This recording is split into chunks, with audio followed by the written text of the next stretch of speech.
Açlı kapını merhamet kıl, tende cananım aley.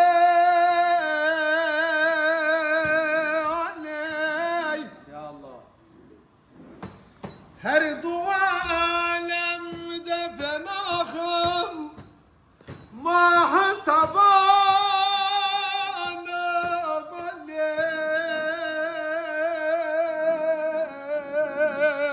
aley. La fettah illa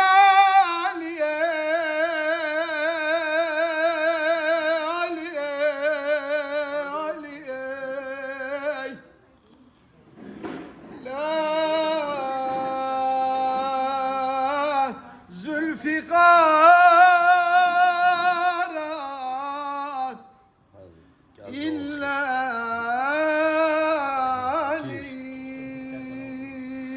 İmam Hüseyin'i Dost. vurdular. Kolun Kanadını kırdılar.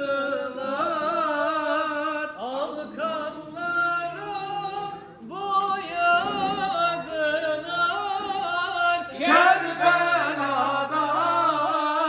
Kerbela'da halkalara boyadılar. Kerbela'da, Kerbela'da İmam Hüseyin susamıştı, bir yudum su aramıştı. Ana yüreği yanmıştı.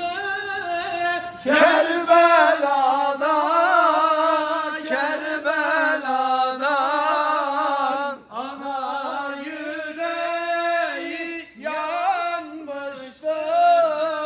Kerbela'da